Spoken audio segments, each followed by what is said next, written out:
வணக்கம் friends. Chennai super Kings ஃபேன்ஸுக்கு எல்லாமே ஒரு செம்ம நியூஸ் இருக்கு.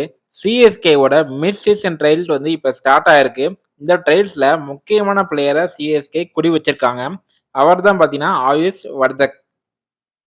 கடந்த சீசன்ல ஆயுஷ் மாத்திரை எப்படி ஒரு என்ட்ரி கொடுத்தாரோ அதே மாதிரி இந்த சீசன்ல ஆயுஷ் வர்தக் சிஎஸ்கேவோட அடுத்த ஸ்டாரா மாற போறாரா? அவர் யாரு? அவரோட பெர்ஃபார்மன்ஸ் பார்த்தீங்கன்னா எப்படி இருக்கும்? இதை பத்தி முழுசா இந்த வீடியோவில் பார்க்கலாம். அதுக்கு முன்னாடி நம்ம சேனலை சப்ஸ்கிரைப் பண்ணாதவங்க மறக்காம சப்ஸ்கிரைப் பண்ணுங்க. முதல்ல டீம்ல நடந்த சேஞ்சஸை பத்தி பார்ப்போம். கலீல் அகமது மற்றும் ஆயுஷ் மாத்திர 2 பேரும் பார்த்தீங்கன்னா வந்து இன்ஜுரி காரணமாக வெளியில போயிட்டாங்க. இதுல சிஎஸ்கே பார்த்தீங்கன்னா பயங்கரமான ஒரு ஸ்மார்ட் மூவ் பண்ணியிருக்காங்க. ஆயுஷ் மாத்திரைக்கு பதிலாக ஏற்கனவே ஆகாஷ் மாத்திரோட சைன் பண்ணிட்டாங்க. ஆனா கலீல் அகமதுக்கு பதிலா ஒரு பவுலர் எடுக்காம ஒரு வாரம் வெயிட் பண்ணாங்க. இந்த ஒரு வாரம் எதுக்கு தெரியுமா? மிட் சீசன்ல ஸ்கவுட் பண்ணி ஒரு சூப்பரான பேட்டரை பிடிக்கிறதுக்காக தான். கலீல் பார்த்தீங்கன்னா ஒரு பவுலர். ஆனா சிஎஸ்கே ஒரு பேட்டரை தேடுறாங்க. அவங்க பேட்டிங் யாரை பார்த்தீங்கன்னா இன்னும் ஸ்ட்ராங் பண்ண நினைக்கிறாங்கன்னு தெளிவா தெரியுது. இப்ப எல்லாரும் கேட்கிற கேள்வி, யார் இந்த ஆயுஷ் வர்தக்? இவர் பார்த்தீங்கன்னா ஒரு Mumbai player. North Mumbai panthers போன்ற டொமஸ்டிக் டீம்களுக்கு வந்து இவர் விளையாடிட்டு இருக்காரு. இவரை பார்க்கறதுக்கு அப்படியே பார்த்தீங்கன்னா நம்ம ருத்ராஜ் கெய்க்வாடோட குட்டி தம்பி மாதிரியே இருப்பாரு. இவரு மத்த அட்டாக்கிங் பேட்ஸ்மேன் மாரி கண்ண மூடிட்டு சுத்துற ரகம்லாம் கிடையாது. இவர் ஒரு கம்ப்ளீட் ப்ரொஃபஷனல் பிளேயரு. கிளாஸான கவர் டிரைவு, செம்ம புல் ஷாட், கிரிக்கெட்டிங் ஆடுற ஒரு பிளேயரு.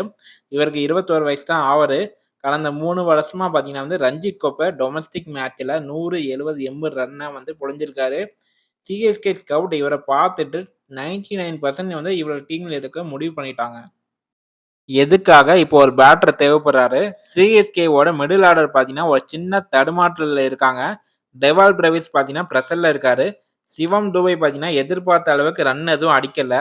அதனால ஆயுஷ் வர்தக் ஒரு மாதிரி டெக்னிக்கல் பிளேயரு. ஓப்பனிங்ல அல்லது நம்பர் 4ல வந்தா டீமுக்கு ஒரு ஸ்டெபிலிட்டி கிடைக்கும்னு சிஎஸ்கே நம்புறாங்க.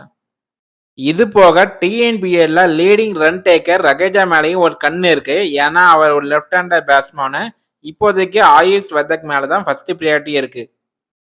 இன்னொரு முக்கியமான விஷயம், ஃபேன்ஸ் எல்லாரும் வந்து எதிர்பார்த்து இருக்க விஷயம் வந்து எம்எஸ் தோனி வந்து விளையாடுவாரா? இப்போதைக்கு வந்திருக்க ரிப்போர்ட் படி அவருக்கு வந்து காஃப் ஸ்ட்ரெயின் ஏற்பட்ட வலி வந்து இன்னும் சரியாகல. பிராக்டிஸ்ல இருந்த தோனி வந்து இப்போதைக்கு விளையாட வேணாம்னு முடிவெடுத்திருக்கார் போல தெரியுது. ஸோ தோனி இல்லாம மீதம் இருக்க 6 போட்டிய வந்து சிஎஸ்கே வந்து சந்திக்க வேண்டிய சூழல் இருக்கு. நமக்கு இன்னும் பார்த்தீங்கன்னா வந்து 3 ஹோம் மேட்ச் இருக்கு. 3 பார்த்தீங்கன்னா அவே மேட்ச் இருக்கு.